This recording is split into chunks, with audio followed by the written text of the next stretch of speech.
الرجيم بسم الله الرحمن الرحيم وإذ تقول للذي أنعم الله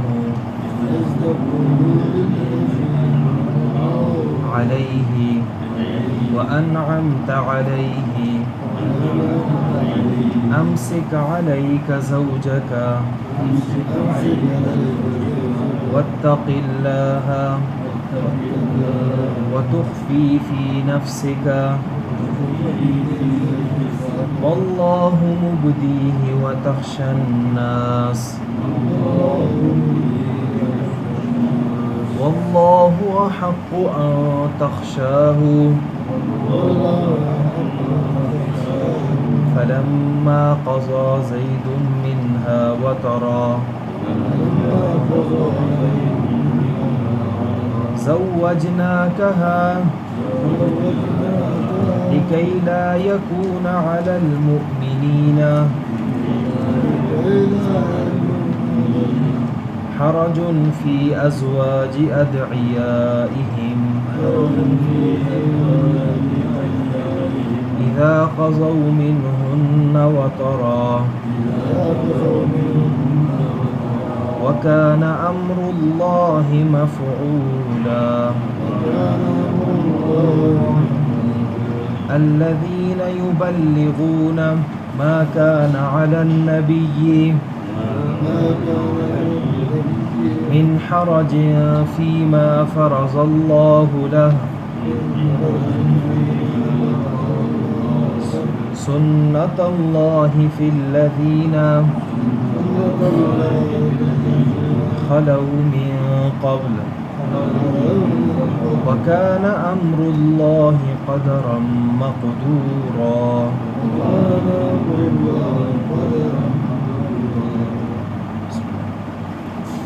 وإذ تقول للذي أنعم الله عليه اور جب آپ کہہ رہے تھے اس شخص سے جس پر اللہ نے انعام کیا وَأَنْعَمْتَ عَلَيْهِ اور آپ نے اس پر انعام کیا أَمْسِكَ عَلَيْكَ زَوْجَكَ کہ روک اپنے پاس اپنی بیوی کو وَاتَّقِ اللَّهَ اور اللہ سے ڈر وَتُخْفِي فِي نَفْسِكَ اور آپ چھپا رہے تھے اپنے دل میں مَاللَّهُ مُبْدِيهِ وہ بات جو اللہ ظاہر کرنے والا تھا وَتَخْشَى النَّاسَ آپ لوگوں سے ڈر رہے تھے وَاللَّهُ أَحَقُّ أَن تَخْشَاهُ اللہ زیادہ حقدار ہے کہ آپ اس سے ڈریں فَلَمَّا قَضَى زَيْدٌ مِّنْهَا وَطَرًا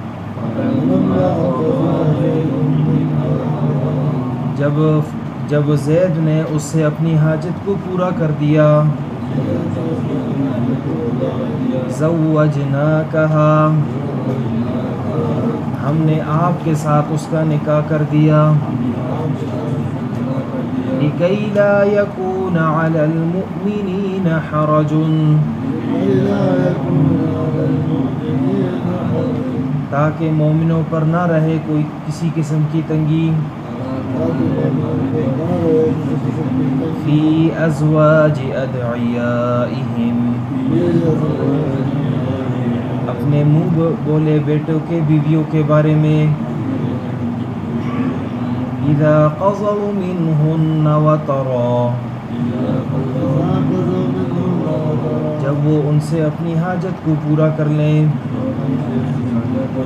وَكَانَ أَمْرُ اللَّهِ مَفْعُولًا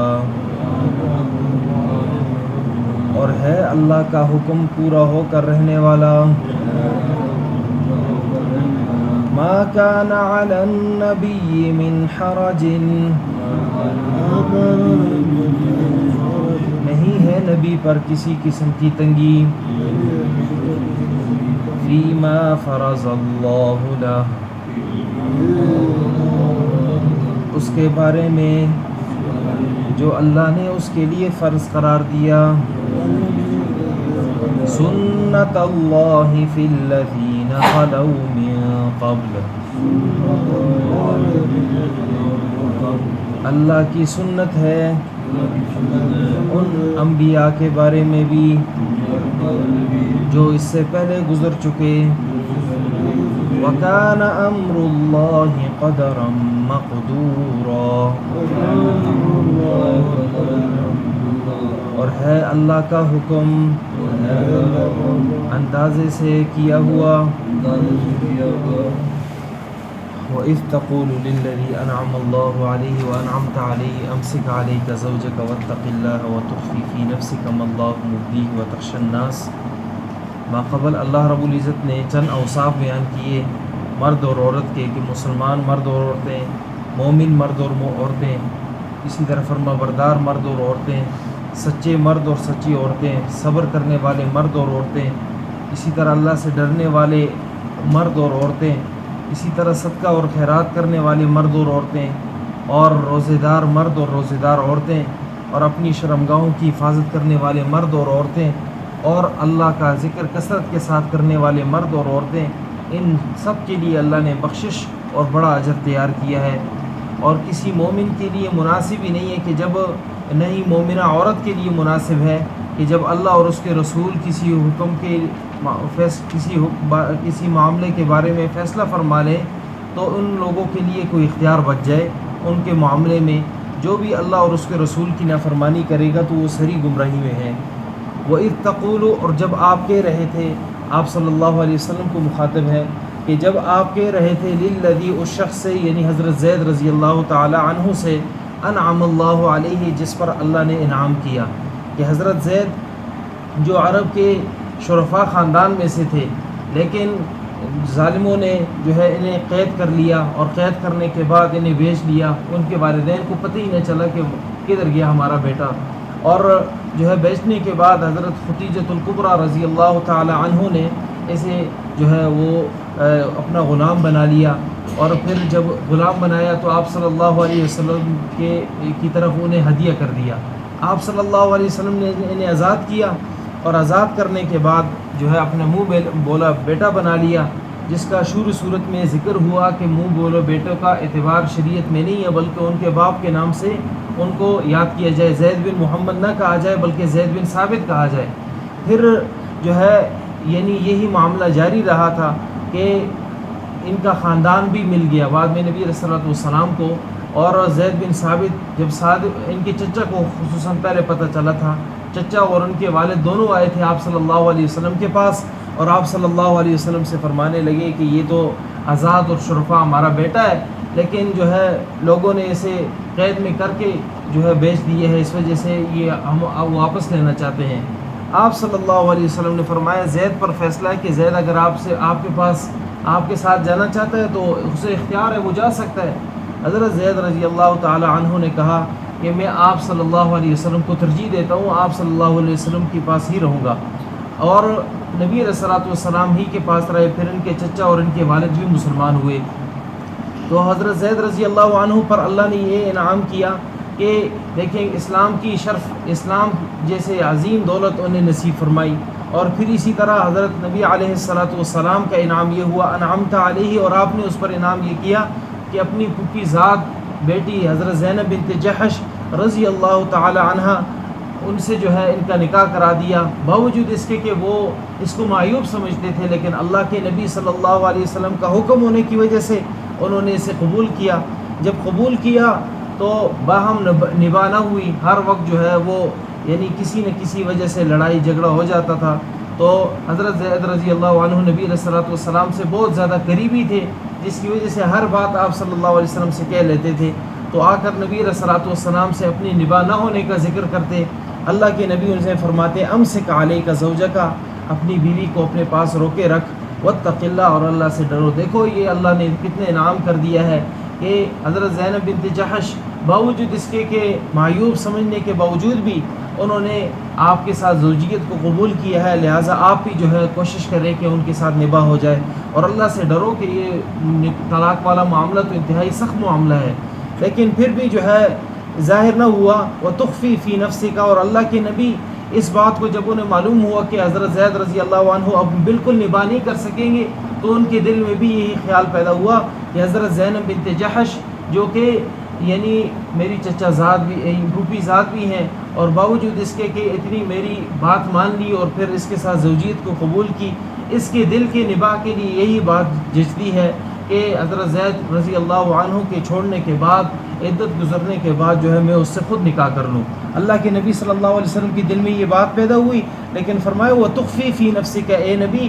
آپ اپنے دل میں یہ بات چھپا رہے تھے، وَاللَّهُ مُبْدِيهِ، وہ بات جو اللہ ظاہر کرنا چاہتا تھا اور اللہ نے ظاہر کر دیا۔ وَتَخْشَى النَّاسَ، آپ لوگوں کے عتاب سے ڈر رہے تھے، عتاب یہ کہ لوگ اپنی عاقبت خراب کر لیں گے، باوجود اس کے کہ اللہ کا واضح حکم ہے کہ منہ بولے بیٹے حقیقی بیٹوں کی طرح نہیں ہے۔ جس طرح حقیقی بیٹوں کی بیویوں سے نکاح حرام ہے، اسی طرح جو ہے یعنی یہاں پر مشرکین اور دیگر جاہلین جو جتنے بھی تھے وہ طرح طرح سے یہ بات بھی انتہائی معیوب سمجھتے تھے کہ اپنے منہ بولے بیٹے کے ساتھ جو یعنی جو اس کی بیوی ہے اس کے ساتھ نکاح کرنا بالکل جائز ہے۔ اسلام میں دو چیزوں پر زیادہ زور دیا گیا ہے جو ہمارے معاشرے میں بہت زیادہ رائج ہے۔ ایک یہ کہ عورتوں کا مثلا ایک بھائی مر گیا تو دوسرے بھائی کیا کرتا ہے کہ اسی عورت سے نکاح کرتا ہے۔ اللہ رب العزت نے فرمایا لا ترث النساء کرہا، کہ تم عورتوں کو میراث نہ سمجھو کہ بھائی اگر مر گیا تو اس کی میراث میں عورت بھی آ گئی ہے، ایسی بات نہیں ہے، بلکہ آج بھی ہمارے معاشرے میں یہ بات بہت زیادہ رائج ہے کہ بیوی کو جو ہے جو بھائی کی بیوی تھی اسے باہر نکاح کرنے نہیں دیتے، باوجود اس کے کہ اس پر سختی کرتے ہیں، بعض اوقات تو سختی کر لیتے ہیں، اور بعض خاندانوں میں چلو نرمی کے ساتھ اور اچھے رویے کے ساتھ جو ہے وہ نکاح کر لیتے ہیں۔ جب تک نیا مہر مقرر نہ ہو اور عورت کی رضامندی نہ ہو تو یہ ایسا نکاح نہیں ہوتا، بلکہ وہ زنا ہوتا ہے کہ مجبوری کے تحت جو ہے انہیں قبول کروایا جائے۔ اگر زنا نہ ہو تو پھر بھی بہت بڑا گناہ ہے، اس لیے کہ بہت ناجائز امر ہے کہ کسی کی یعنی رضامندی کے بغیر اس سے زبردستی نکاح کرنا۔ وَتَخْشَى النَّاسَ، اللہ کے نبی صلی اللہ علیہ وسلم اس بات سے ڈر رہے تھے کہ یہ منافقین اور جاہلین طرح طرح سے باتیں بنائیں گے، لیکن فرمایا وَاللَّهُ أَحَقُّ أَن تَخْشَىٰ، اللہ زیادہ حقدار ہے کہ آپ اللہ ہی سے ڈریں، یعنی اللہ کے حکم کے معاملے میں کسی کے عتاب سے کیا ڈرنا، اور اللہ کے نبی بھی کسی سے ڈرنے والے نہیں تھے اس لحاظ سے کہ اللہ کے حکم کے بجا لانے میں، لیکن صرف اور صرف یہ تھا کہ اللہ کا حکم ابھی نہیں آیا تھا۔ اور یہ قاعدہ ہے کہ حسنات الابرار سیئات المقربین، کہ نیک لوگ جسے نیکی سمجھتے ہیں مقرب لوگ اسے گناہ بھی سمجھتے ہیں، یعنی نیکی جسے ایک تو وہ نیکی ہوتی ہے جو اللہ رب العزت اور رسول اللہ صلی اللہ علیہ وسلم کی طرف سے فرض واجب کے درجے میں ہو، ایک وہ نیکی ہو جو عام ایک نیک بندہ کہتا ہے کہ چلو یہ بھی نیکی ہے اسے بھی کر لیتے ہیں، تو وہ سیئات المقربین، مقرب لوگ اسے گناہ بھی سمجھتے ہیں۔ تو مقرب لوگ اللہ کے نبی صلی اللہ علیہ وسلم مقرب تھے، یہ جائز امر تھا لوگوں کے ہاں، لیکن انبیاء علیہم الصلاۃ والسلام پھر بھی اس سے ڈرتے تھے کہ کہیں اللہ کی ناراضگی نہ ہو جائے۔ فلما قضا زید منہا وطرا، بس جب زید نے اس سے اپنی حاجت کو پورا کر لیا اور حاجت پورا کرنے کے بعد انہیں طلاق دی، طلاق ہونے کے بعد عدت گزر گئی، عدت گزرنے کے بعد زوجنا کہا، اللہ نے حضرت زینب رضی اللہ تعالی عنہ کا نکاح آپ صلی اللہ علیہ وسلم سے کر دیا۔ تو بس باتیں وہی شروع ہوئی، لوگوں نے کہا دیکھو جی اپنے بیٹے کی بیوی سے جو ہے آپ صلی اللہ علیہ وسلم نے نکاح کر دیا، یعنی بہت بری رسم تھی، اور اس بری رسم کو خود رسول اللہ صلی اللہ علیہ وسلم نے عملاً طور پر اسے جو ہے ختم کر دیا۔ لِكَيْ لَا يَكُونَ عَلَى الْمُؤْمِنِينَ حَرَجٌ، تاکہ مومنوں پر کسی قسم کی تنگی نہ ہو، فی ازواج ادعیائہم، اپنے منہ بولے بیٹے کی بیویوں کے بارے میں، اذا قضوا منہن وطرا، جب ان سے وہ اپنی حاجت کو پورا کر لیں، وکان امر اللہ مفعولا، اور ہے اللہ کا حکم پورا ہونے والا، ہر حال میں پورا ہونے والا۔ ہمیں اس سبق سے حاصل یہ ہوا کہ جتنی بھی رسمیں ہیں، جن رسموں کی وجہ سے ہم جو ہے یہ ڈر رہے ہیں کہ ہمارا خاندان تر بتر ہو جائے گا، لوگ عتاب کریں گے، ان عتاب والے معاملوں کو اگر اللہ اور اس کے رسول کے قوانین کے مطابق جو ہے انسان حل کرے اللہ رب العزت آسان کر لیتے ہیں بندے کے لیے، اور اللہ کے نبی صلی اللہ علیہ وسلم کے لیے تو اللہ رب العزت نے ویسے آسان کر دیا۔ کتنا مشکل معاملہ تھا، آج بھی کرنا مشکل ہے، باوجود اس کے کہ وہ جاہلوں کے دور میں انتہائی سخت قسم کی جہالت میں آپ صلی اللہ علیہ وسلم نے یہ فیصلہ کیا۔ ما کان علی النبی من حرج، اللہ فرماتے ہیں کہ نبی پر کسی قسم کی تنگی نہیں ہوتی اس چیز کے معاملے میں جو اللہ نے اس کے لیے فرض کر دیا، یعنی اللہ کے نبی کوئی بھی نبی ہو، جب اللہ اس کے لیے کوئی حکم فرض کر دے پھر اس کے لیے اس کام کے کرنے میں کسی قسم کی تنگی نہیں ہوتی۔ سنت اللہ فی الذین خلو من قبل، اللہ کی سنت ہے ان لوگوں کے بارے میں بھی جو اس سے پہلے بھی گزر چکے، یعنی انبیاء علیہم الصلاۃ والسلام، ان کی بھی یہی طرز ہوتا تھا کہ اللہ کسی نبی کو حکم کرتے، وہ نبی یہ نہیں کہتا کہ اللہ لوگ کیا کہیں گے، بلکہ وہ فوراً اس پر عمل پیرا ہو جاتے، یہ اللہ کی عادت تھی۔ وَكَانَ أَمْرُ اللَّهِ قَدَرًا مَقْدُورًا، اور ہے اللہ کا حکم ہر لحاظ سے ناپا ہوا، تلا ہوا اور اندازے سے کیا ہوا۔ فرمایا وَإِذْ تَقُولُ لِلَّذِي أَنْعَمَ اللَّهُ عَلَيْهِ، اور جب آپ کہنے لگے اس شخص سے جس پر اللہ نے انعام کیا، وَأَنْعَمْتَ عَلَيْهِ، اور جس پر آپ نے انعام کیا، أَمْسِكْ عَلَيْكَ زَوْجَكَ، کہ اپنی بیوی کو اپنے پاس روکے رکھو، وَاتَّقِ اللَّهَ، اور اللہ سے ڈرتے رہو، وَتُخْفِي فِي نَفْسِكَ، اور آپ اپنے دل میں مخفی رکھ رہے تھے، مَا اللَّهُ مُبْدِيهِ، وہ بات جو اللہ ظاہر کرنے والا تھا، وَتَخْشَى النَّاسَ، اور آپ لوگوں سے ڈر رہے تھے، وَاللَّهُ أَحَقُّ أَن تَخْشَاهُ، اور اللہ زیادہ حقدار ہے کہ آپ اس سے ڈریں۔ فَلَمَّا قَضَى زَيْدٌ مِّنْهَا وَطَرًا، بس جب زید نے اس سے حضرت زینب بنت جحش سے اپنی حاجت کو پورا کر لیا، زوجناکہا، ہم نے آپ کے ساتھ اس کا نکاح کر دیا، لِكَيْ لَا يَكُونَ عَلَى الْمُؤْمِنِينَ حَرَجٌ فِي أَزْوَاجِ أَدْعِيَائِهِمْ، تاکہ مومنوں پر کسی قسم کی تنگی نہ ہو اپنے منہ بولے بیٹوں کے بیویوں کے بارے میں، اِذَا قَضَوْا مِنْهُنَّ وَطَرًا، جب وہ اس سے اپنی حاجت کو پورا کرنے، وَكَانَ أَمْرُ اللَّهِ مَفْعُولًا، اور ہے اللہ کا حکم ہر حال میں پورا ہونے والا۔ ما کان علی النبی من حرج، نہیں ہے کسی نبی پر کسی قسم کی تنگی، فیما فرض اللہ لہ، اس چیز کے بارے میں جو اللہ نے اس کے لیے فرض قرار دیا۔ سنت اللہ فی الذین خلو من قبل، اللہ کی سنت ہے ان لوگوں کے بارے میں بھی جو اس سے پہلے گزر چکے، وکان امر اللہ قدرا مقدورا، اور ہے اللہ کا حکم ہر لحاظ سے اندازے سے کیا گیا ہوا۔ اللہ ہم سب کو عمل